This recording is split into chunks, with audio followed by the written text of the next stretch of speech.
One morning, I was very restless because I couldn't sleep the previous night. And when I woke up, I called in to my day job and I said, I don't think I'm gonna be able to make it today.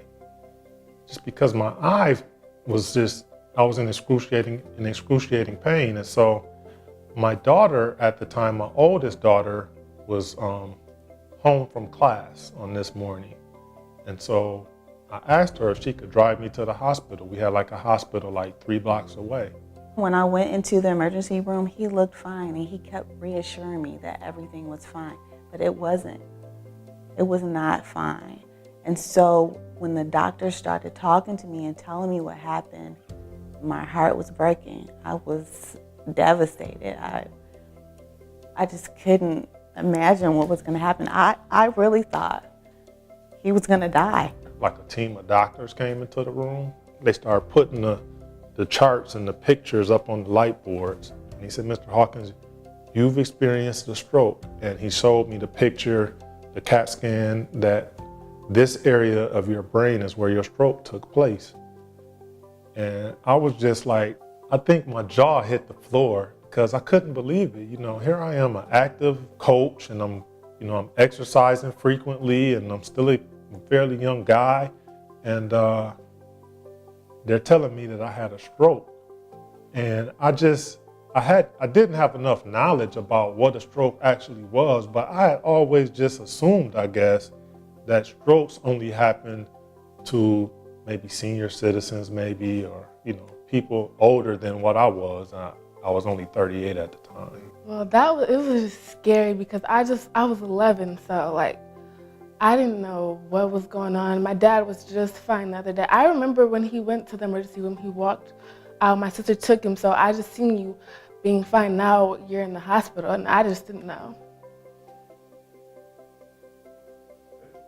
I didn't really know what was going on. I heard the doctors talking to him sometimes, but I didn't really know what they were talking about.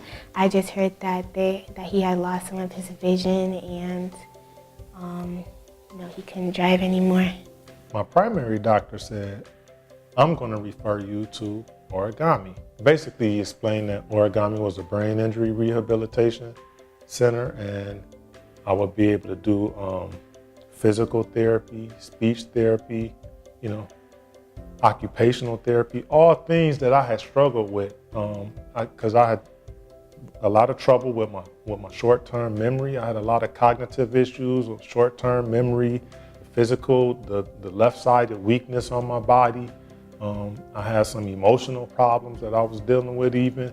And so his referral for me to come here to Origami was because he was certain that would be able to help me with some of the cognitive issues that I was dealing with. And I think it did. I'm sure it did. Origami to me was a lifesaver in terms of connecting the dots for TJ. I think that he is just so committed to his recovery, but he didn't know where the gaps were.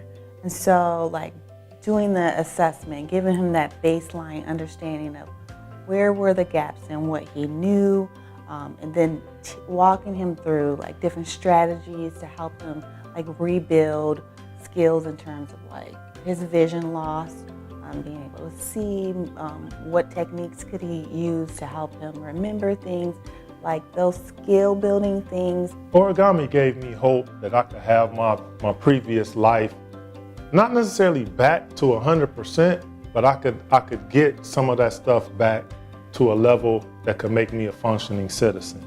Still a good father, a good husband, functioning citizen in the community.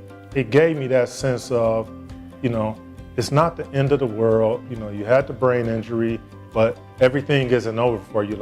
Here are some things that you can do to keep moving forward. And that's why I still do those things on a daily basis, because in my eyes, I'm still trying to get back to a point that I was at before, and whatever I can do to help me move forward, that's what I'm going to do.